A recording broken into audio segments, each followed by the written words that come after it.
আসসালামু আলাইকুম। বিসমিল্লাহির রহমানির রহিম। আজকে এই যে খাসির মাংস রান্না করব। আলুগুলা ভেজে নিচ্ছি আগে।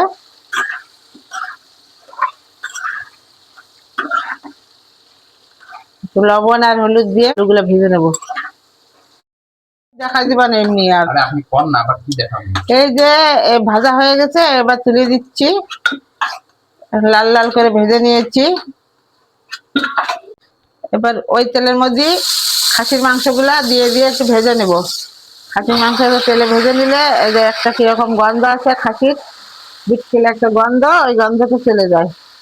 এই জন্যে আগে তেলের পরে ভেজে নিয়ে তারপরে মশলা দেব। এই যে মাংসটা ভেজে নিছি, আপনারা দেখেছেন আগে আলু ভেজেছি, অত তেল ছিল না। মাংসের সব চর্বি গলে তেল গলে এই মাংসটা একদম কোনো গন্ধ পাবে না এরকম ভেজে নিলে। এবার একে একে সব দিয়ে দেবো। পেঁয়াজ দিয়ে দিলাম। পেঁয়াজটা একটু ভাজি হোক।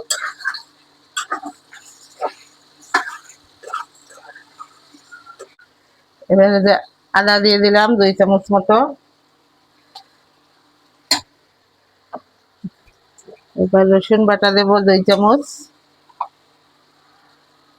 চামচ 2 চামচ। এই রসুন গুলা ফ্রিজে রেখে কিরকম কালার হয়ে গেছে, তো আর এক জ্বালা।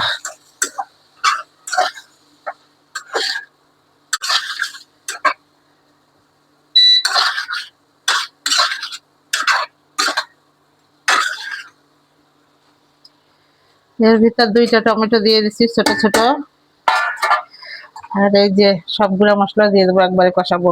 ঝালের গুঁড়া, হলুদের গুঁড়া, জিরার গুঁড়া, ধনিয়ার গুঁড়া আর লবণ সব একসাথে দিয়ে এবার কষিয়ে নেব ভালো করে। মশলাটা গন্ধ চলে গেলে ঝোলের পানি দেবো, তার আগে কষাতেই থাকবো।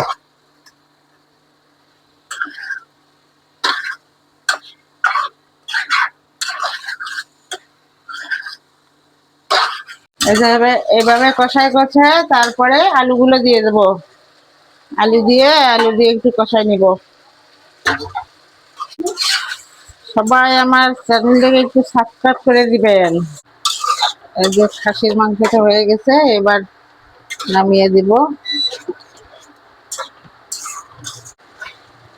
ভুনা ভুনা করে নিয়েছি।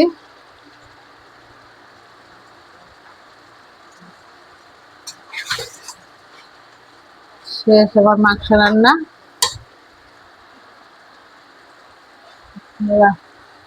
চ্যানেলটাকে লাইক করে দিয়েন, শেয়ার করে দিয়েন। আমার ফেসবুক পেজটা একটু ফলো দিয়ে দিয়েন।